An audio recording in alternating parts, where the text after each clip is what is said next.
The Urban Farmer, powered by Organics Limited.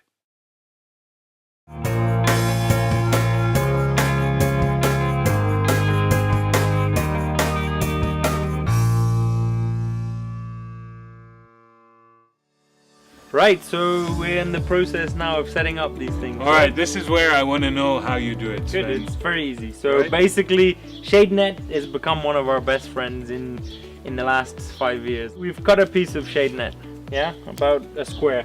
It doesn't really matter what density you use for a wormery, but the smaller the holes are preferable. Okay. But basically, you place it on there, you allow about a foot of overlap on each side. Then you take your regular, you can buy at any hardware store, take your cable ties. You can do it with sisal rope, you can do it with little wire, exactly. I just prefer these because they're easy. So all you do is you cover up your box like this.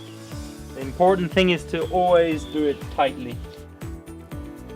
So we just give them this nice combo of twigs, hard stuff, soft stuff like leaves. And this will break down. This will break down. Then the other thing I like to do, once I've put in a bit of brown, is I put in wet shredded newspaper. Okay. Yeah.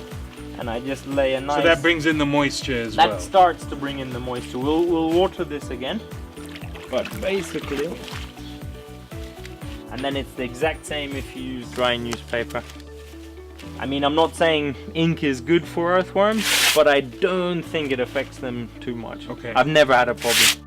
So this is now the mattress. This is the mattress for the worms. Now the mattress needs to be about 2 to 3 inches. Okay. Otherwise, what happens is over time, before they really start to multiply, they'll end up on the bottom of the crate. Okay. If they're not able to go through all that food quick enough.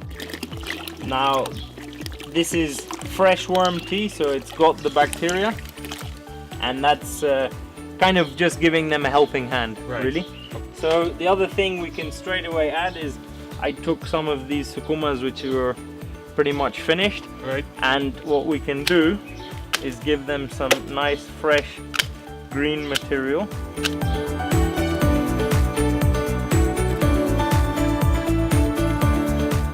Now for the food scraps, so this is what I was talking about, tea and coffee.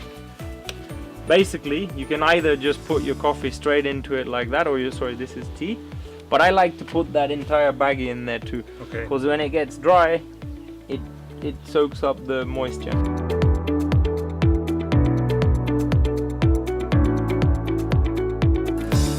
So as I said, between roughly what we've calculated, the best formula is to put about 500 grams, so half a kilo, in each tray.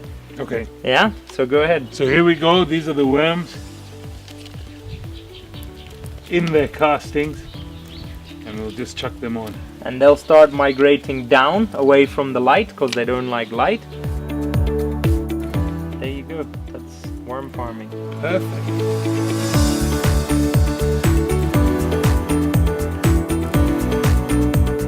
So yeah, I guess the last step on these systems is to cover them. Right. So you have these dog blankets. Yeah, I like the dog blankets because they're strong, they're cheap, they're durable, and you can water right on top of them. So if you've placed your blanket on there, you just when it comes time to watering, you just water right on top of the blanket. It absorbs some of the moisture if you overwater, so it's good.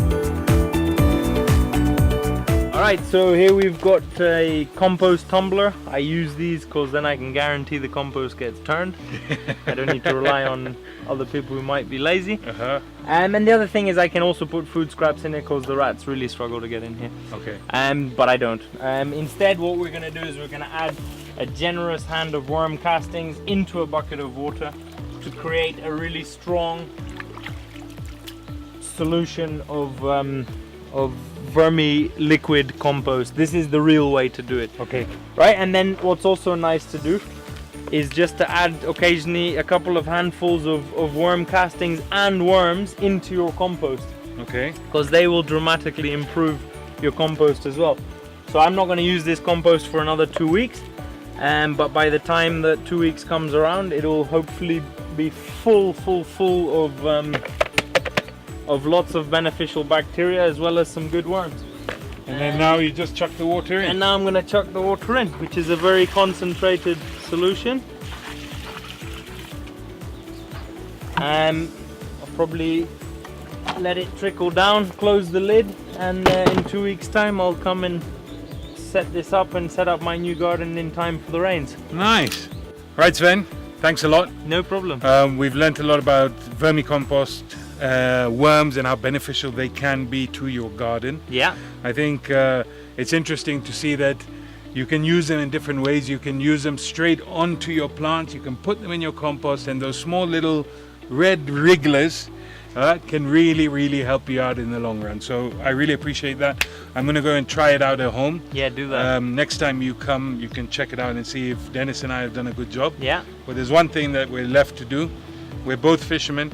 Yeah. We both like our fish. Yeah. Right? So we're going to go and chuck a few worms and see what comes up and munches them. Absolutely. How about that? Fine. That's a good deal? Yeah, good All right, deal. guys. Well, see you next time right here on the Urban Farmer. Until then, enjoy the worms and the fish. Yeah. Let's go.